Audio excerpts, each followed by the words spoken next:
The Clemson Tigers are in an interesting position. Which, by the way, we were talking about the transfer rankings earlier. Can we get a shout out to Jeff Scott? Jeff Scott's got 11 in the transfer portal on board.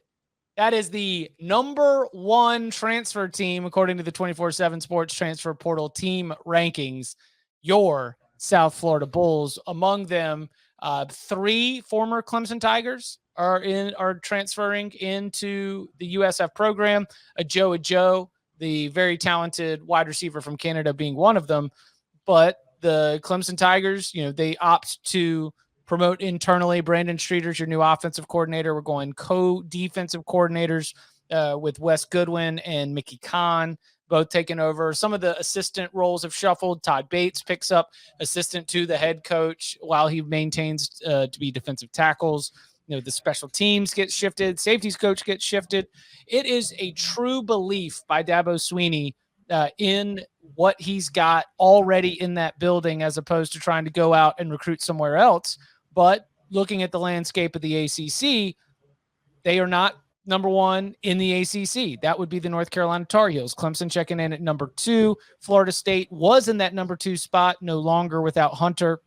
They are, and also missed out on a couple potentials. They are at number 3. So for the Clemson Tigers, 13 commits so far in this class.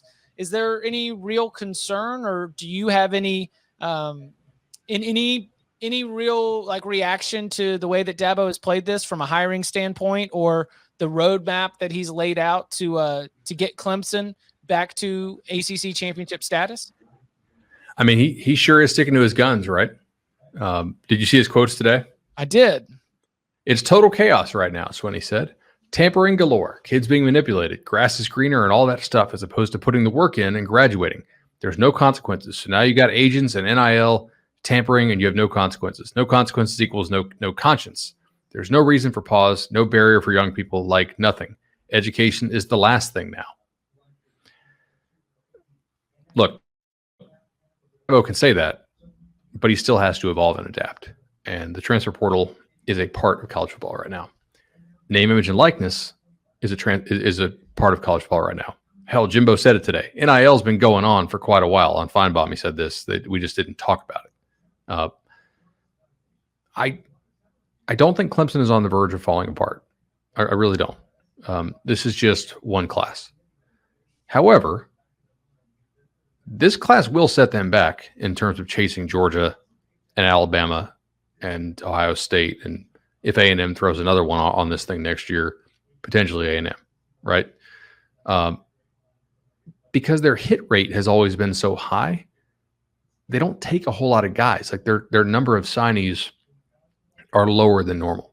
They give a lot more scholarships to walk-ons than some programs do. I mean, some years they're carrying 5-6 walk-ons.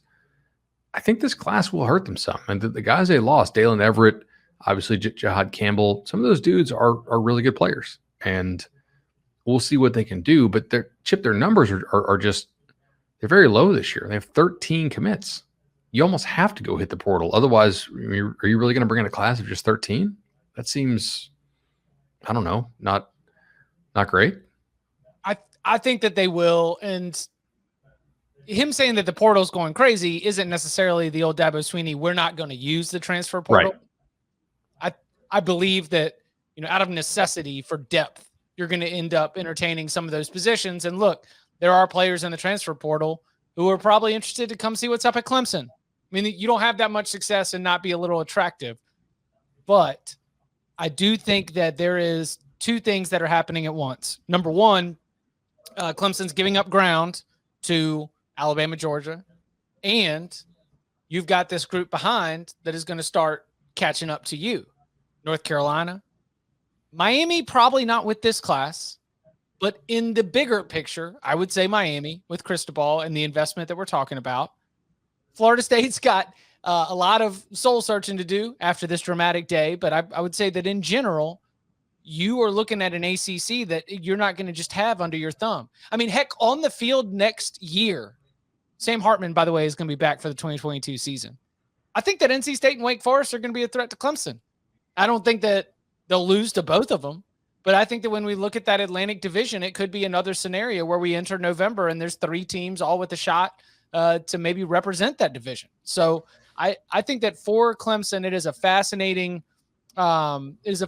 combination of things that are not exciting if you're a Tigers fan.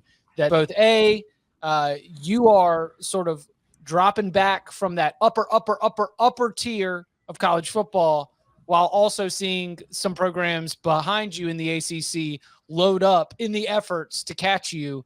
Maybe even they sent some blood is in the water in the larger picture. We will see how Dabo's recruiting chops are as a head coach, I think. We'll see how good Wes Goodwin is as a recruiter, as he interacts with recruits more, right? We know Venables recruits liked him, you know. Mm-hmm. Tony Elliott recruits liked him.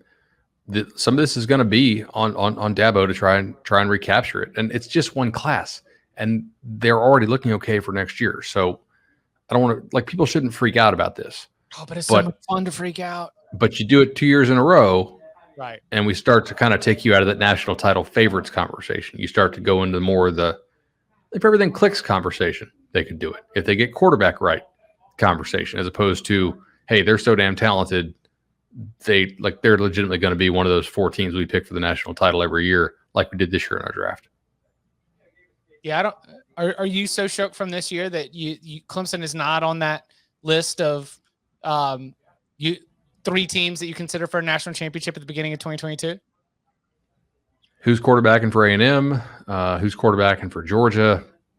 Bama's going to be number 1 with a bullet next year because they'll have Bryce back. Right. So. And then Ohio State probably too because they'll have CJ back. I would consider Clemson.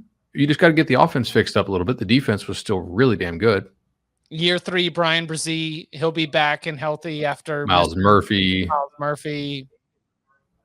Yeah, some good players in the secondary, young players in the secondary who really flashed this year too. I'm also not out on DJ.